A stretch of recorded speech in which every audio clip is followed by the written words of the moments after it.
Before we get started with this video, I just want to make sure that everybody watching is aware that voting for the top 50 YouTubers of 2019 has opened up on SL Productions channel, so be sure to vote for your favorite YouTubers once again. All of the rules are included in SL Productions video, linked in the description, so be sure to check that out. I am not asking for you to vote for me. I am by no means expecting to for consideration, but vote for your favorite YouTubers so that they can get the recognition that they deserve. That's all I have to say on that note. With that said, a link to SL Productions video is in the description, and let's get on with the video. Welcome back to another Big Finish review. Today we're going to be talking about the 10th Doctor Adventures Volume 2. I was very excited to get into this one because before I listened to it was just when I had gotten the wonderful opportunity to meet Billie Piper, so it was kind of exciting to be able to see more with the character of Rose and Tennant, and I think they have a great dynamic, so I was really excited to get into this one. So no point in really wasting time here. Let's get started with the first story, Infamy of the Zaros. So this story is a really enjoyable one. It's not particularly important.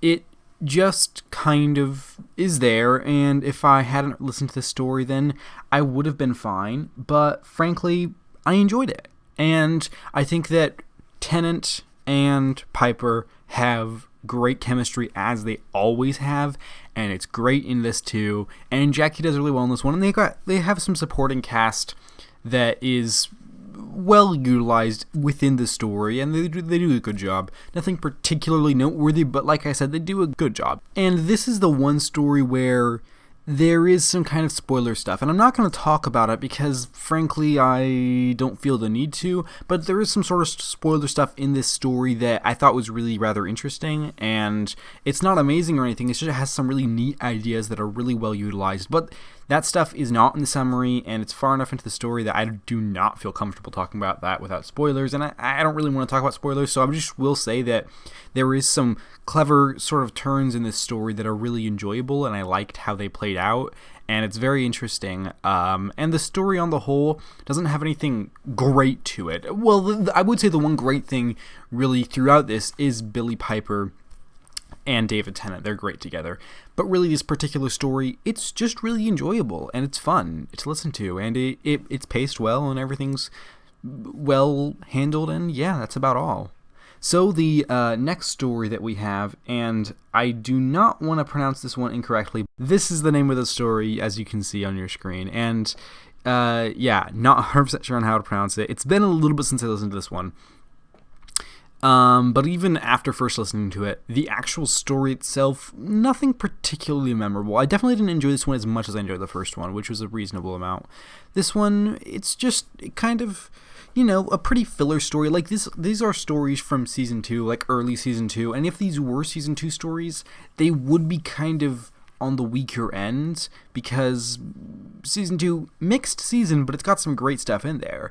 And none of these stories by any means would be on the low end of Season 2. There are some quite bad episodes there, but they'd be on the lower end. Like, these are enjoyable, but there's not much to them. It doesn't feel like there's much of a real purpose to these stories other than just having these characters back together again, which is really cool.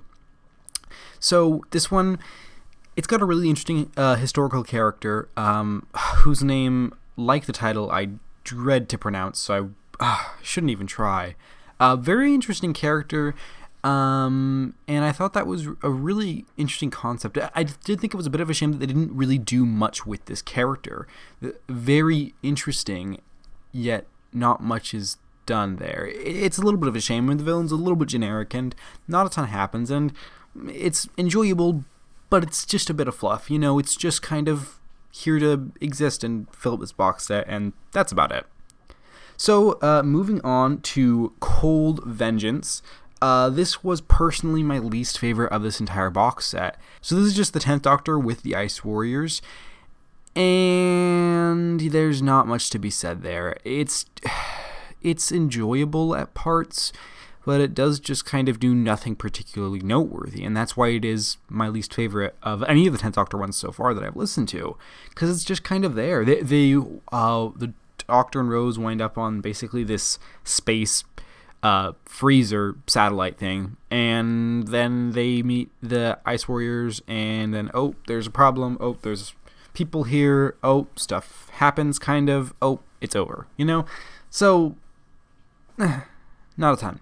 And that's a bit of a shame because, you know, the Ice Warriors are one of the better known villains of Doctor Who, but this was my personal least favorite Ice Warrior story that I've seen or heard. It's the only one that I've heard, and I haven't seen quite everyone from the show. I've seen all except for one, I believe.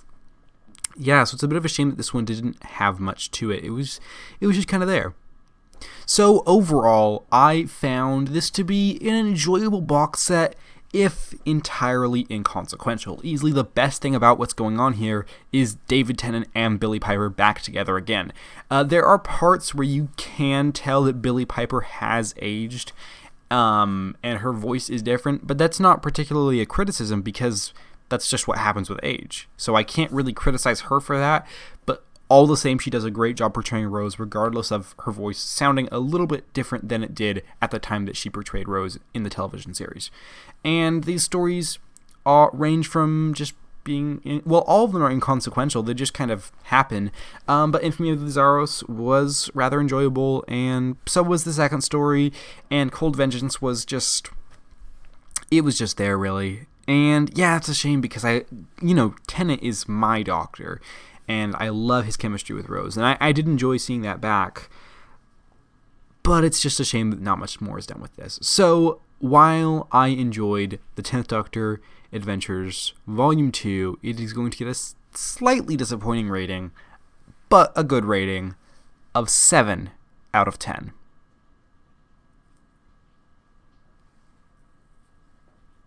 So, yeah, I suppose that's it. Yeah, I didn't have a lot to talk about with this one. I do kind of have that thing where when something's just a little bit more middle of the road, then I don't have much to say about it. Or if there's spoilers, then I can't talk about it. I could have talked about it, but fitting that into this kind of a review of a box set is a little bit more difficult to do, and I didn't want to touch it. So anyway, that's going to be all for today, folks. If you want to join me again, I believe this coming Sunday, depending on when this comes out, then I'll have a review of the Massacre of St. Bartholomew's Eve, or the Massacre, as it's just the audio. And that's about all. Also, I would like to mention that voting for the top 250 WhoTubers of 2019 has opened, so make sure to vote for your favorite WhoTubers. I'll try to remember to link that in the description. I would love if you voted for me, but I'm obviously not asking you to do that. It would obviously make my day, but just vote for the people that you think are the best. I am by no means asking you to vote for me. Just vote for the best YouTubers that you can think of. And show them some love, because they deserve it. And anyway, that's all for today, folks. So, with that said, I hope to see you back again this coming Sunday. If not, just know that I appreciate your time here today. And with that said, thank you for watching. Take care, and have a lovely week.